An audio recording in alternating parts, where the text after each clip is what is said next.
दोस्तों आज हम बात करेंगे एवीएन के बारे में।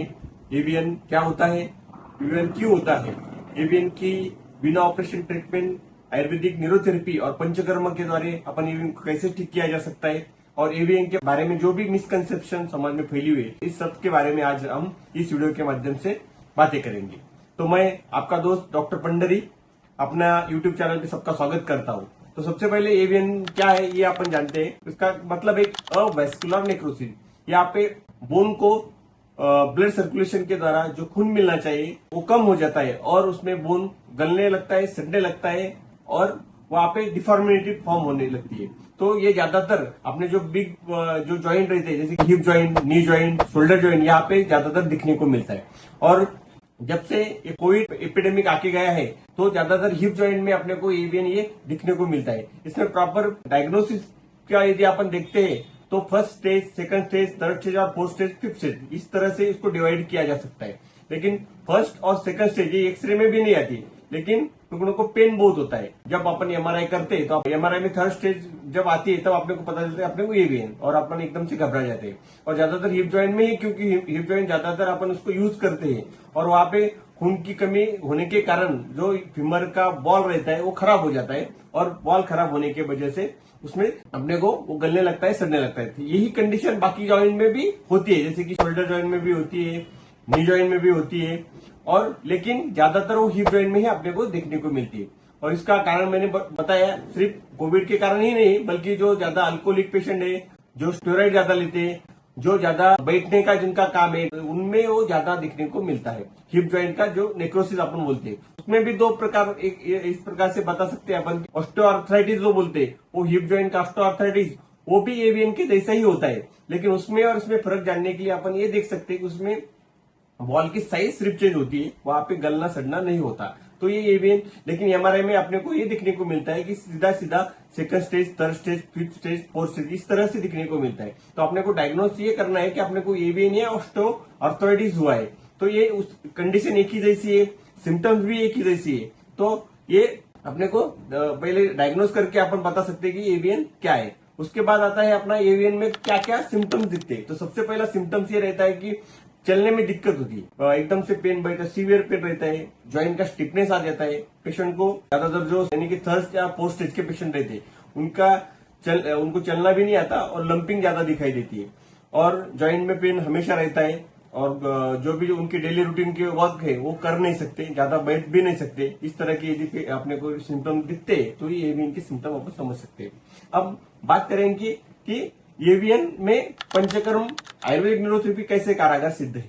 तो अब पहले बात करता हूं मैं न्यूरोथेरेपी और पंचकर्म। तो न्यूरोथेरेपी एक आयुर्वेद का ही अंग है। तो इसमें क्या होता है कि अपन वहां का जो ब्लड सर्कुलेशन कम हुआ है, नहीं हो रहा है, तो उसको ब्लड सर्कुलेशन बढ़ाने के लिए अपन जो भी क्रिया करते हैं वो सब न्यूरोथेरेपी और पंचकर्म में आ जाते हैं। उसमें अपन सबसे पहले बात करेंगे कि वो अपन ऑयलिंग करते हैं, ऑयल मसाज जिसे बोलते हैं, स्नेहन बोलते हैं, स्नेहन करते, स्वेदन करते। उसके बाद में पंचकर्म का अंग जो हिप बस्ती बोले तो हिप बस्ती यानी कि वंशन बस्ती जिसको बोलते हैं, हिप जॉइंट के ऊपर अपन गेहूं की आटे की पाल बना के उसमें तेल रख के वो हिप, उसको हिप बस्ती अपन बोलते हैं, वंशन बस्ती उसको बोलते हैं।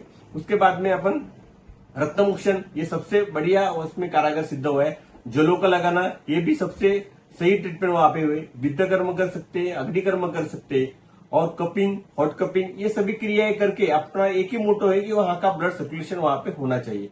जो पिन वहां पे जो नर्व है, नर्व या ब्लड जो वेन्स है, उनका जो रक्त का पुरवठा कम हुआ है उसको कैसे बढ़ाए, यही सब जो क्रिया अपन ने बताई पंचकर्म और आयुर्वेदिक न्यूरोथेरेपी में। तो ये इन सभी का जो कार्य है वहां पे ब्लड सर्कुलेशन ज्यादा से ज्यादा कैसा हो सकता है वो बढ़ाने का कार्य ये सब करती है। और इसी वजह से जैसे जैसे ब्लड सर्कुलेशन होता है तो रुग्णों को अपने को हमारे जो भी मेरे पास 6 रुग्ण अच्छे होके गए तो उनको यही देखने को मिला कि थर्ड स्टेज, फोर्थ स्टेज के भी रुग्ण जो आते हैं जिनको चलना भी नहीं आता, घूमना भी नहीं आता, बैठना, आलती पालती भी नहीं मार सकते, लेकिन अपन ने जब आयुर्वेदिक न्यूरोथेरेपी और प्रॉपर पंचकर्म करते तो चल भी सकते, उठ सकते, बैठ सकते, सभी क्रियाएं वो कर सकते और उनका जो बोन गल गया, सड़ गया, वो भी धीरे धीरे उसका बढ़ने लगता है। उसके भी हमारे एक रिपोर्ट बाद में अपन कर सकते हैं, लेकिन उसको टाइम लगता है। उसके बाद अपन देखते हैं एवीएन के बारे में मिसकंसेप्शन बहुत समाज में फैली। जैसे कि सबसे पहला मिसकंसेप्शन है कि एवीएन को सिर्फ ऑपरेशन के द्वारा ही ठीक किया जा सकता है। यदि आप मॉडर्न साइंस में देखते हैं तो उसको सही मॉडर्न साइंस में उसको ऑपरेशन ही लास्ट ट्रीटमेंट बताया है, लेकिन अपन ने ऐसे भी मैंने रुग्ण देखे कि जो जो जिनको 4-5 साल हुए तब भी वो एवीएन के साथ जी रहे हैं और अपना चलने में तकलीफ है लेकिन वो जीते। ऐसा कोई नहीं कि वो नहीं एकदम से कोई एक ही जगह पे बैठ गया, ऐसा मैंने नहीं देखा है। तो सबसे पहले तो दिमाग से ये निकाल लो आप, जिनको भी एवीएन है, जो एवीएन से ग्रस्त है या उनके परिजनों में है, तो ऑपरेशन ये लास्ट पर्याय नहीं। अपन आयुर्वेदिक न्यूरोथेरेपी और पंचकर्म से कैसे भी 4th स्टेज भी रही तो भी वो रुग्ण ठीक हो सकता है, अपनी जो डेली रूटीन है सब कार्य कर सकता है। मैं इसका बहुत सारे उदाहरण मेरे सामने उसके है। दूसरा मिसकंसेप्शन ये है कि जो आयुर्वेदिक न्यूरोथेरेपी और पंचकर्म है ये बहुत कॉस्टली है और अपन नहीं ले सकते सामान्य रुग्ण, तो ये भी गलत धारणा है। अपन यदि प्रॉपर आयुर्वेदाचार्य के पास जाएंगे तो ठीक है कि ये इसको टाइम लगता है, लेकिन सर्जरी के बजाय ये सबसे सस्ता भी है। अपन बोलते हैं कि वो एकदम से सर्जरी किया तो उसको 10-12 साल ही उसका लाइफ रहता है, उसके बाद और भी सर्जरी अपने को करना पड़ेगा। और यदि वो बोन यहाँ पे गल गया है तो दूसरी बार सर्जरी नहीं हो सकती, तो उसको वैसे ही जीना पड़ेगा। तो उससे अच्छा है कि अपन आयुर्वेदिक न्यूरोथेरेपी और पंचकर्म से यदि सहायता लेते हैं तो आपका ऑपरेशन भी बच सकता है और अपनी जो डेली रूटीन की जो क्रिया है आप सब सही तरह से कर सकते हैं। मेरे ऐसे सैकड़ों रुग्ण हैं जो कि आज उनका पूरा लाइफ अच्छी तरह से जी रहे हैं। तो ये मिसकंसेप्शन है। तो सबसे पहले तो घबराने की जरूरत नहीं है कि एवीएन कोई ऐसी बीमारी नहीं कि वो ना इलाज है, ऐसा नहीं है।